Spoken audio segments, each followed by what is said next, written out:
Viewers welcome back to the channel. ఇవాల్టి వీడియోలో మనం హార్ట్ అటాక్ గల సిమ్టమ్స్ ఎలాంటివి, అలాగే గ్యాస్ట్రైటిస్కి ఎలాంటి లక్షణాలు ఉంటాయి అనేది ఈ వీడియోలో కొన్ని తెలుసుకుందాం. మరి ఈ వీడియోలోకి వెళ్ళే ముందు నాది ఒక చిన్న రిక్వెస్ట్, ఎవరైతే మన ఛానల్ని ఫస్ట్ టైం చూస్తున్నారో సబ్స్క్రైబ్ చేసుకోండి. అలాగే పక్కనే ఉండే బెల్ ఐకాన్ని యాక్టివేట్ చేసుకున్నట్లయితే నేను చేసే ప్రతి ఒక్క వీడియో మీకు నోటిఫికేషన్ రావడం జరుగుతుంది. వీడియో ఎక్కడ కూడా మిస్ కాకుండా చూడొచ్చు. మరి ఆలస్యం ఎందుకు, వీడియోలోకి వెళ్ళిపోదాం.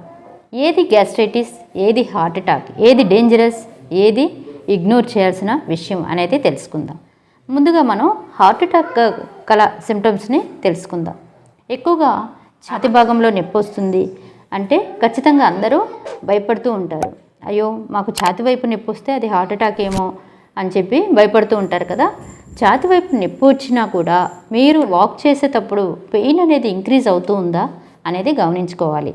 అలా పెయిన్ ఇంక్రీజ్ అవుతూ ఉందంటే అది హార్ట్ అటాక్ సిమ్టమ్స్గా, అంటే గుండె సంబంధిత జబ్బుగా చెప్పుకోవచ్చు. ఖచ్చితంగా మీరు దీన్ని ఇగ్నోర్ అయితే చేయకూడదు.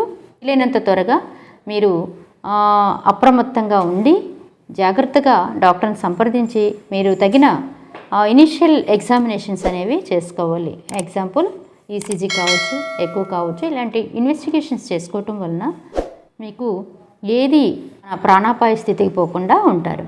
సో నెంబర్ 2 వచ్చేసి ఎక్కువగా రిస్క్ ఫ్యాక్టర్స్. ఎవరైతే రిస్క్ ఫ్యాక్టర్స్ ఎక్కువగా ఉంటాయో, లైక్ డయాబెటీస్ కావచ్చు, హైపర్ టెన్షన్ కావచ్చు, ఆల్కహాల్, స్మోకింగ్, వీటితో పాటు ఛాతీ నొప్పి వచ్చినప్పుడు ఇగ్నోర్ చేయకూడదు. ఇది గ్యాస్ట్రిక్ పెయినే అని చెప్పేసి నెగ్లెక్ట్ చేయకూడదు.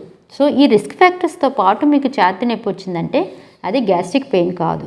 ఎందుకంటే మీ రిస్క్ ఫ్యాక్టర్స్లో ఉండే వాళ్ళకి గుండె సంబంధిత జబ్బులు అనేవి కామన్. సో మీరు ఇలాంటి రిస్క్ ఫ్యాక్టర్స్తో పాటు మీకు ఛాతీ నొప్పి వచ్చిందా, ఇమీడియట్గా డాక్టర్ని కలవాలి. 4th వన్ వచ్చేసి రేడియేటింగ్ పెయిన్. మీ ఛాతీ వైపు నుంచి పెయిన్ వచ్చి షోల్డర్ బ్యాక్ సైడు, అలాగే చెయ్యి ఫుల్గా కూడా కాళ్ళు చేతులు లాగినట్టు, 2 కాళ్ళు చేతులు గుంజినట్టు అలా అనిపించినట్లయితే ఖచ్చితంగా ఇది హార్ట్కి సంబంధించిన విషయం కావచ్చు. ఛాతీ నొప్పి వచ్చినప్పుడు కేర్ఫుల్గా ఉంటాము అంటే ఇది గుండెకి సంబంధించిన విషయం అని మీరు కనుక్కోవాలి. ఇమీడియట్గా డాక్టర్ని సంప్రదించి, నేను ఆల్రెడీ చెప్పాను కదా, కొన్ని ఇన్వెస్టిగేషన్స్ లైక్ ఈసీజీ కావచ్చు, ఎక్కువ కావచ్చు, వీటిని తీసుకోవటం మంచిది. ఏది గ్యాస్ట్రిక్ పెయిన్. గ్యాస్ట్రిక్ పెయిన్ ఎప్పుడు అనుకుంటాము అంటే చాలామంది అపోహపడుతూ ఉంటారు. ఎపిగ్యాస్ట్రిక్ పెయిన్ లైక్ ఉదర భాగంలో అంటే పొట్ట భాగంలో యాసిడ్ లాగా ఫాలో అవుతూ ఉంటుంది.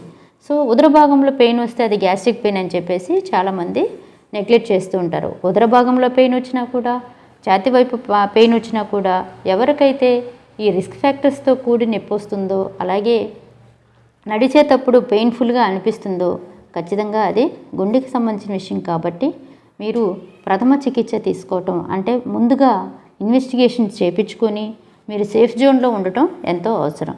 సో ఈ వీడియోలో మనం గుండెకి సంబంధించి లైక్ గుండె సమస్య అయితే ఎలా తెలుసుకోవాలి, గ్యాస్ట్రిక్ సమస్య అయితే ఎలా తెలుసుకోవాలి అనే విషయాల గురించి తెలుసుకున్నాం కదా.